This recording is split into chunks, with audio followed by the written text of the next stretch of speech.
Chapter 10. Ripley was the last one awake on the Kurtz. She double-checked the core setting in the dimly lit room, shivering slightly from the cold. She wore only a tank top and underwear, fine for the sleep chamber, but little protection from the frigid stillness of the ship. The air warmers and recyclers had already been dialed down to minimum. The system would kick back on a couple of hours before they woke up, or before she woke up. She had reset the controls on her chamber to rouse her an hour before the others. No good reason, really, just instinct. The last of the preparations made, she turned away from the computer and padded barefoot to her chamber. All around her, the crew members rested, already in their own dream worlds. Ripley hoped they slept well. So far, the men and women of the Kurtz had done okay, and she was glad to have their help. She looked around the room a final time before climbing into her own sleep box, and wondered if she would dream during the sleep that was so like a shadow of death. Ripley shivered again as she triggered the mechanism, but not so much from the cold as before.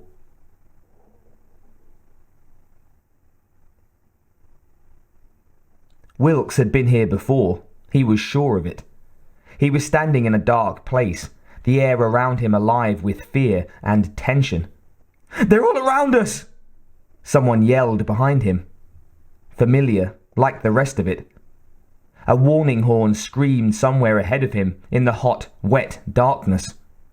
Huge coils of glistening black covered the walls all around him. "No," he said softly. It couldn't be.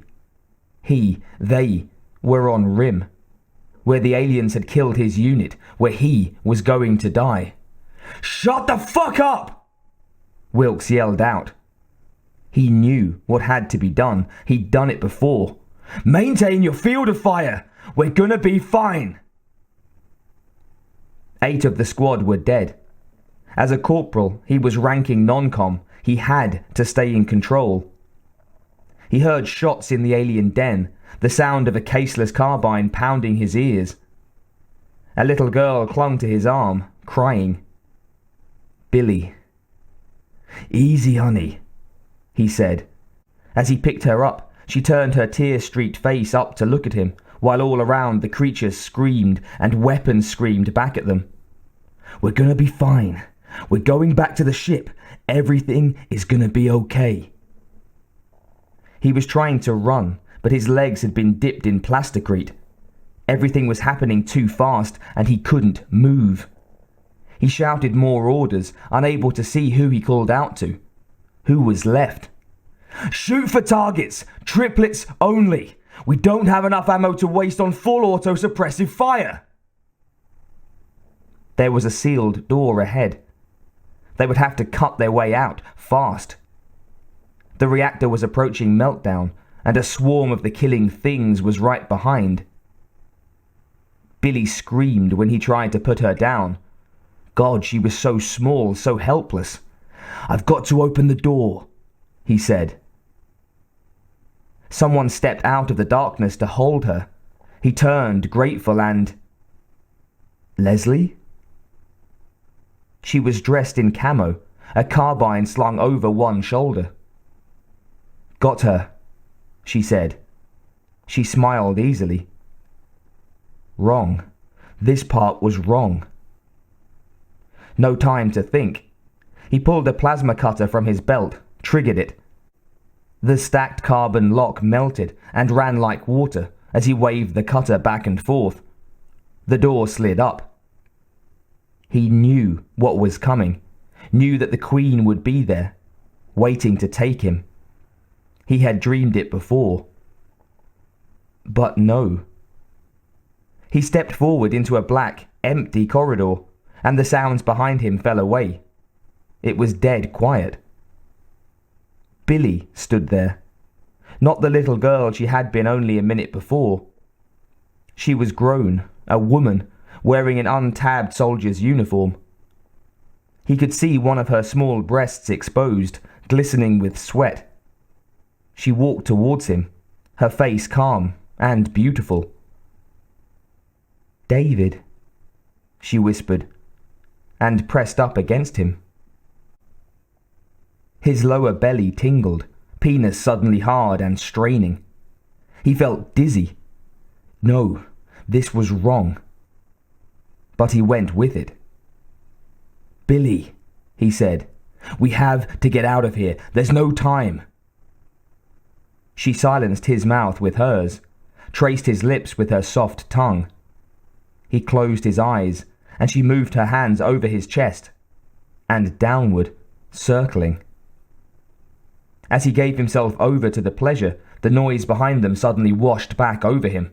Alarms and gunfire and screams. He jerked himself away from Billie and grabbed at his belt, opening his eyes. Quickly, a weapon, something! He was alone, unarmed. He spun around in a circle looking for Billie, looking for anybody. He heard the aliens getting closer, but couldn't see anything.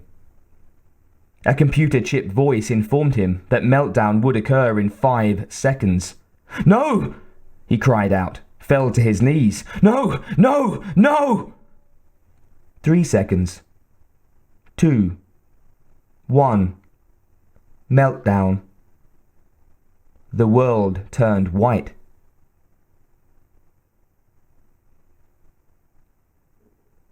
Billie and Ripley walked side by side down a dark, debris-littered tunnel on Earth.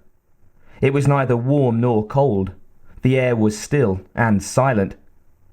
Billie turned to look at Ripley several times, but the older woman kept her eyes straight ahead. They were looking for Amy. Billie guessed that they were in some kind of transportation shaft. She wanted to ask Ripley, but couldn't find the words. She said nothing. Billie felt anxious, scared that they would miss Amy somehow.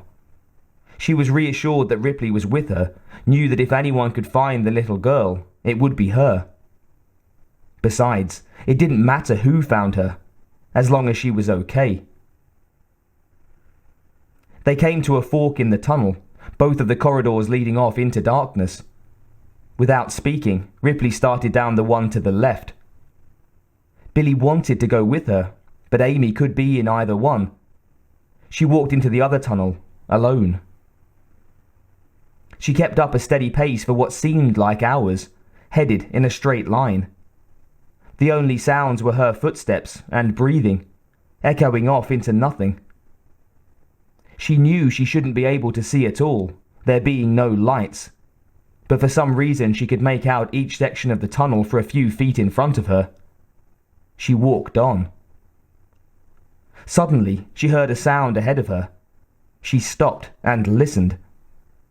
A child was crying, the lonely wail carrying through the dark corridor and surrounding her. The acoustics were distorted. She couldn't tell how far away she was. "Amy!" she called out. The crying continued. Billie started to run, certain that it was her. "Hold on, Amy! I'm coming!" The sound of her voice was strange and somehow flat in the echoey chamber. She ran for a long time until she saw a bend in the tunnel. She knew that Amy would be around the corner and cried out, happy. After all this time, finally. "Amy!" She ran around the corner. Stopped, heart pounding.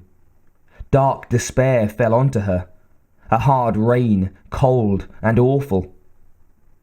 The tunnel forked again into 5 spokes.